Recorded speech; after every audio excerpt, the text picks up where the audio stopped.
Hello and welcome to my first model railway product review. I've decided that, well, every time I buy a new locomotive, I think I'll just make a video and let everyone know what I think of it. So before I get started, don't forget to hit the subscribe button for, well, more videos coming in the future. Today I've got the IDR Models 2020 release of another locomotive in their, I guess, shunting series.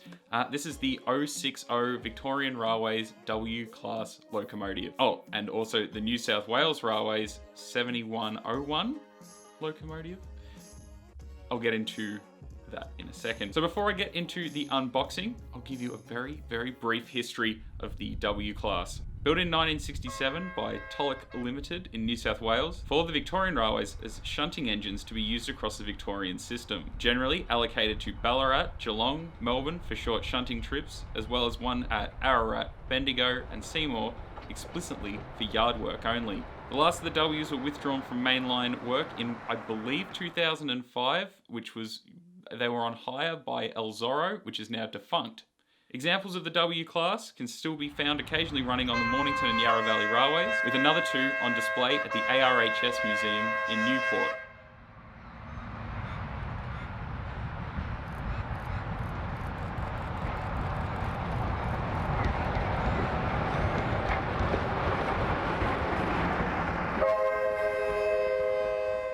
So that's a really brief history of the W Class, but now I guess what we're all actually here for, which is the unboxing of this, the W Class locomotive from IDR Models. So, these models have a few very similar characteristics going across all of them. There are two different types in that there's an early model and then there's the one when they replace the motors down the track. This is a later series one. I also got a DCC and sound equipped model. So let's get on to opening this thing up. So, box-wise, nice graphic of the locomotive. Doesn't depict the one that is inside. I'm pretty sure the V-line ones do, but this says it's got W243 in it, but in fact, it's actually W262. But I like the design, pretty neat. Ooh. So opening it up, you've got some information, model overview, which is some things I just ran through, plus some history of the locomotives. It's got some warnings, how to remove the locomotive body, installing DCC, some information about the stay alive, all your sound functions if you've got the sound model, and non-sound functions if you, well, don't. It also has an exploded diagram of the locomotive from, well, every aspect of it. Pretty good.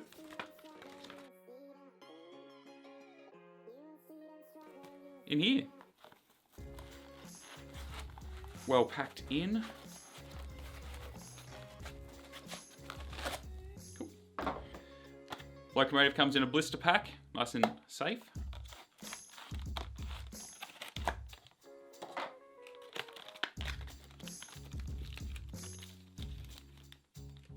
Cool. And there we have it. Victorian Railways W262. Good weight to it. But I guess we'll run it on the, pop it onto a test track and we'll see how it goes. And I'll give you an example of what it sounds like as well and run you through some of the functions. Cool. The models all feature plastic body, blackened metal disc wheels, scale-sized metal knuckle couplers, separately applied metal parts, metal and plastic handrails. They all come factory painted and decorated. Metal etched windscreen wipers, metal etched grills, operating LED headlights and marker lights, all-wheel drive and electrical pickup. They're DCC ready on the standard DC models. They're a heavy die-cast chassis. Stay Alive has been factory fitted for DCC operation. Sound models are fitted with an ESU V5 decoder. Non-sound models are with the ESU Lock Pilot V4 decoder, and just some general information, they will also operate on code 70, 83 and 100 rail with a recommended 18-inch minimum radius. Prices at delivery are $435 for DCC and sound equipped, $355 for DC, $355 for just DCC, and $320 for DC. They come in three different types. You've got Victorian Railways, V-Line, and New South Wales Railways. Although that model, depending on when you modelled it. It ended up in Victoria anyway as the standard gauge shunter at Spencer Street. They also have, two different body or two different chassis types, pre-motor upgrade and post-motor upgrade. But yeah, I've got one on the later end. I picked up W262, which was scrapped in 1987.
It's like, we'll let you Are you going to move or are you going to stay there? I'm probably going to get moving. Okay, I'm going to go. Right. Oh, you Yeah, I know. If someone gave me the choice between working from home and, coming into work, always a better option. Absolutely.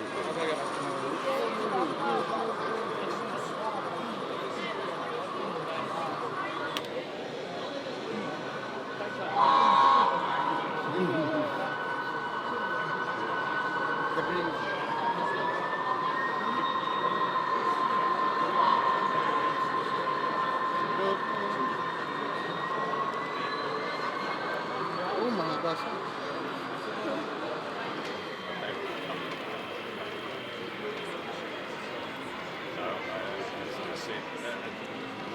Whilst they don't other than on the driver's side, huge battery, and they are about 4 inches. I could take it back if you can get it in. I don't know how big they are. I think they're fairly large, but they still fit in a suitcase.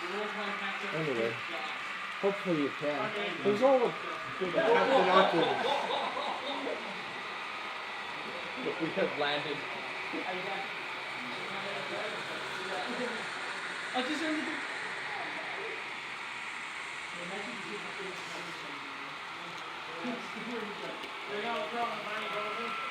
Sorry?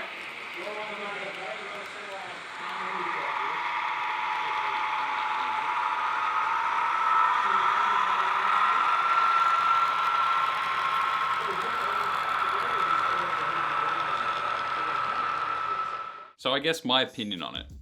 I reckon it's incredibly well detailed and runs like a dream. Smooth and quiet and has no trouble pulling, I guess, a realistic load to what they would have pulled in real life. The real kicker for this model, at least for me, is that it has a keep alive, which has now set, I guess, a very high standard for other future releases in Australia, not just for IDR models, but for other manufacturers. I mean, mainly because it's got such a small wheelbase compared to my Rocco F Class, which stalls at any point.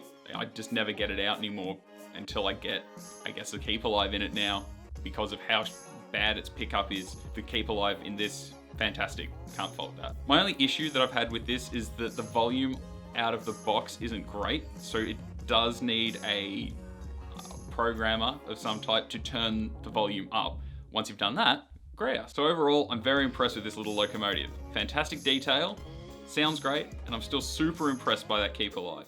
Honestly, I can't wait to get another one. I reckon I'll probably get my hands on one of the ones in the V-line color scheme, just for a bit of variety. Now, to pick one of these up, you can get it directly from IDR online or at a model railway exhibition, as well as selected hobby stores and model railway shops across Australia. Personally, I get my stuff from Train World in Brighton in Melbourne. I'll leave a link for IDR models and where you can pick them up in the description, as well as links to more information, photos and videos of them running in real life. So if you have any feedback on the IDR models, I'd love to hear it, and I'm sure they would as well if you have already picked one up or if you're planning on picking one up.